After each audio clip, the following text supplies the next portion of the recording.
안녕하세요. 지금도 부동산 관련해서 펌프질에서 올리려고 하는 분위기들이 되게 많죠. 근데 이미 지금 현재 대한민국의 부동산 가격은 너무 급등해 있는 상태다라는 거죠. 박근혜 정부 시절에 서울의 상계 주공 25평 아파트가 2억 초반이었어요. 지금은 10억이 넘죠. 제가 계속해서 말씀드리잖아요. 2억짜리 집이 10억 됐다고, 5억짜리 집이 20억, 25억 됐다고 얘기를 하지 않습니까?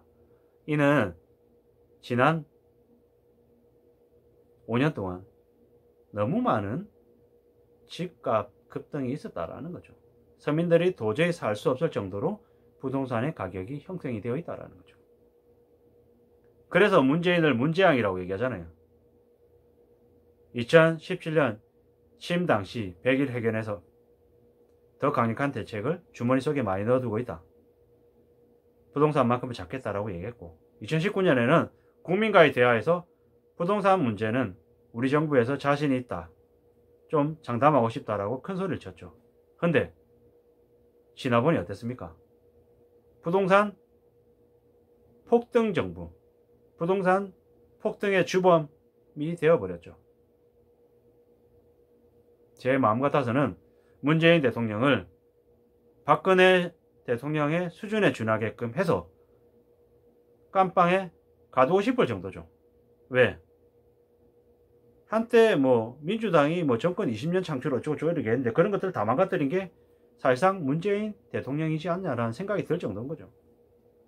문재인 대통령이 부동산 가격을 그렇게 급등 안 시켰습니다, 책임이 없습니다 라고 얘기하는 사람들의 주리를 틀어버리고 싶은 거죠. 제가 되게 심한 얘기하는 거 알죠? 한데 이 마음보다, 이렇게 얘기하는 심한 발언보다도 국민들의 분노는 더 심할 것 같다라는 거죠. 부동산 투기로 돈 벌 수 없다라고 큰 화를 입는다라는 걸 보여줘야 되는데 그러지 않았죠. 자금 출처 조사하고 부동산 교란 행위들을 철저하게 다 파헤쳐 가지고 처벌했어야 되는데 안 했죠. 내버려 둔 탓이죠. 그래서 지금 현재 대한민국의 부동산 거품이 너무 커져 있죠. 이웃나라 일본하고 똑같죠. 이웃나라 일본에서 GDP 대비 5배 이상 수준으로 땅값이 오르고 난 이후에 나중에 거품이 터져가지고 일본이 잃어버린 30년이 왔잖아요. 한국도 똑같다라는 거죠. 집값을 저렇게 높인 만큼 부채 크기도 같이 커졌죠. 풍선처럼 커져 있죠. 저것들이 뻥 하고 터지면 한국 경제에 엄청난 충격으로 온다라는 것. 경제적인 지식이, 전문이 아닌 사람들도 봐도 다 알 얘기죠. 너무 많이 올라있죠. 부동산 관련한 정책에 대해서 좀 어려움이 있다, 쉽사리 잘 안 잡힌다 라고 국민들 앞에서 얘기했더라면 화가 좀 덜 나지 않았을까라는 생각도 하는데요. 자신이 있다고, 꼭 잡겠다고 말했던 그들이 최악의 부동산 상을 만들어 놓으니 더 화가 나는 거죠. 미국도 그렇고 호주도 그렇고 부동산 가격이 많이 올랐어요, 문재인 정부 책임 아니에요, 이렇게 얘기하는 사람들은 진짜 화가 나죠. 이랬건 저랬건 새 정부는 부동산 관련해서 매우 심각한 그런 사항들을 떠안아서 이제 지내야 되는 상황이죠. 이런 거죠. 어쩌면 새로 들어서는 정부가 문재인 정부 때 저질러 놨던 부동산 폭등의 모습을 떠안아서 하는 거기 때문에 아마 상당 부분 뒤집어 쓸 가능성도 크죠. 근데 이랬건 저랬건 앞으로 부동산 관련한 거품은 터질 수밖에 없다라는 거죠. 2억짜리 집이 10억이 됐어요. 그러다가 나중에 다시 10억짜리 됐던 게 2억 3억으로 주저앉으면 가격이 20% 30% 수준이 되는 거잖아요. 정상시장에서 그렇게 거래가 되겠습니까? 안 되죠. 다 경매시장에서 그렇게 낙찰받을 가능성이 크죠. 그러고 나면, 그러한 일들이 3년 4년 동안 벌어지고 나면 나중에 집값이 내려가겠죠. 근데 그렇게 집값이 낮아지면 또 어떤 일이 벌어질까요? 현금을 가지고 있는 부자들, 기득권들이 그 집을 싹 가져가겠죠. 어쩌면 기득권들, 부자들은 이러한 상황들을 다 알고 있을 것 같죠. 알면서 이런 모습들을 지켜본 것 같죠. 그리고 무리하게 빚을 진 이들은 철저하게 기득권들, 재벌 족벌가의 하수인들이 아닌 그들의 돈을 벌어주는 하층민으로 아마 전락해서 살게 되겠죠. 뭐 문재인 정부다, 윤석열 정부다, 이러쿵저러쿵 두고 봐야 되는 거죠. 대다수의 국민들을 부동산 불안, 고통 속으로 빠뜨린 문재인 정부 기간, 그리고 앞으로 닥쳐올 상황들을 좀 예의주시해야 될 것 같은 거죠. 물가가 오르고 경기가 침체되고 뭐 참 너무 많은 어려운 일들이 있었던 것 같습니다. 앞으로 어떻게 될까요? 앞으로 보통 사람들의 삶이 어떻게 될지 아마 좀 많이 두고 봐야 될 것 같죠. 엄청나게 충격적인 일들, 살벌한 일들이 대거 벌어지겠죠. 가행범죄가 늘어나고 사람들 간의 교류는 더 줄어들고 낯선 사람들을 멀리하고 더욱더 무서워하게 되겠죠. 왜 그러냐? 안 그러면은 못 사는 시대가 이제 되어가는 거죠. 암담하죠. 깝깝하죠. 이게 어떻게 될까? 어떻게 살아야 될까? 뭐 난리죠.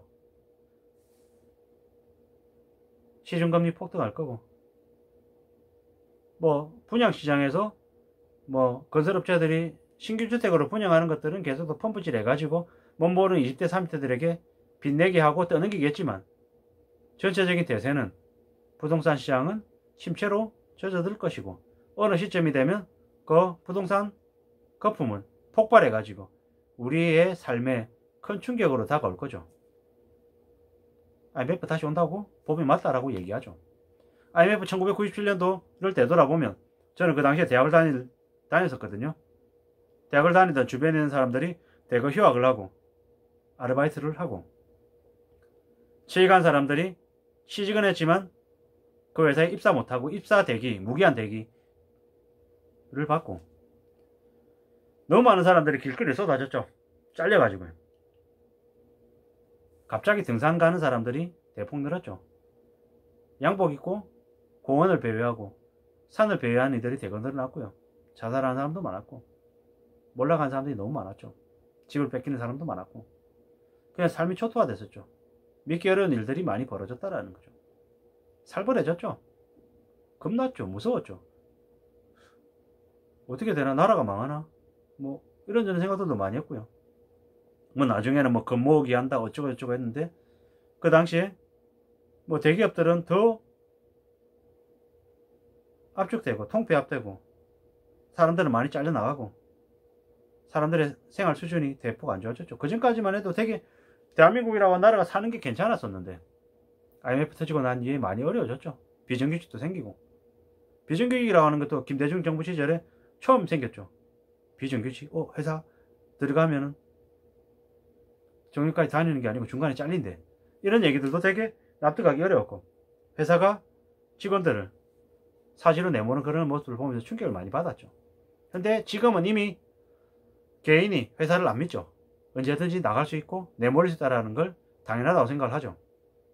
그러다 보니까 점점 대한민국의 경쟁력도 줄어드는 것 같고 양극화 돼서 빚을 진 빚쟁이들이 하층민으로 전락해서 평생 숨죽이며 위해 사는 모습도 늘어난 것 같죠.